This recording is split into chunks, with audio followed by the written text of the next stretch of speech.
kapayapaan, pag-asa at kaligtasan sa lahat. Narito ang kunting kaalaman.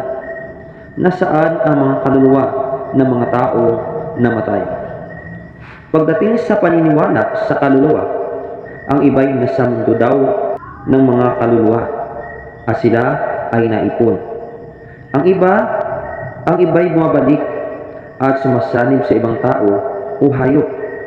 Ang iba naman napupunta sa purgatorio.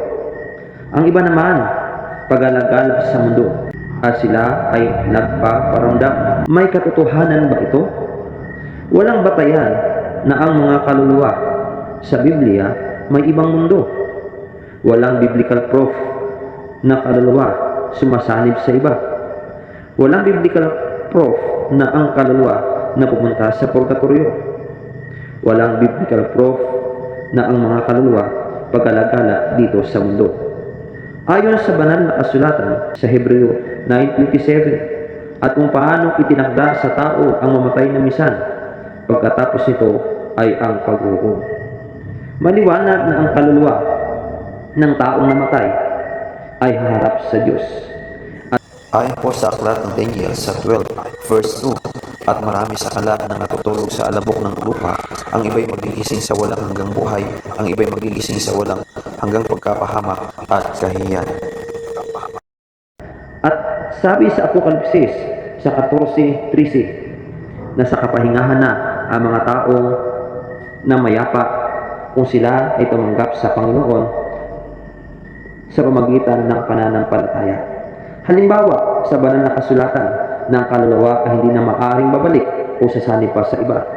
Ayon po sa aklat ng Lucas sa 16:23 hanggang 31, ito po ang pahayag ng banal na kasulatan. At sa hadis na nasa mga pagdurusa ay itiningin niya ang kanyang mga mata, at natanaw sa malayo si Abraham at si Lazaro ay nasa kanyang sinapupunan.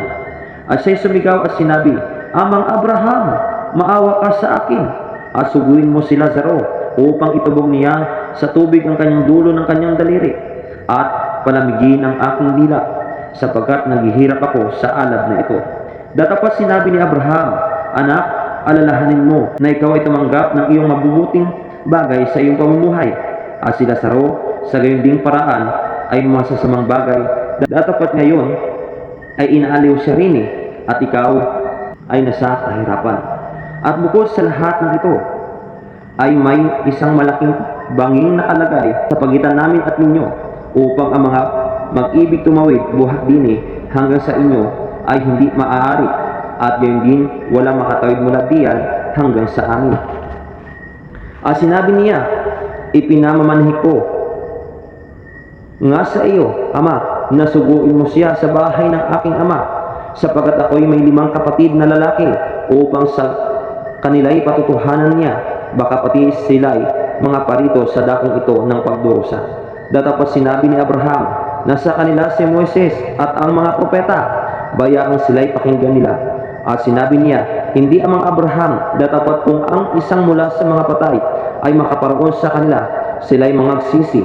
At sinabi niya sa kanila, kung di nila pinakinggan si Moises at ang mga propeta, ay di rin mga hihikayat sila, kahit ang patay, kahit ang isa'y magbangon sa mga patay.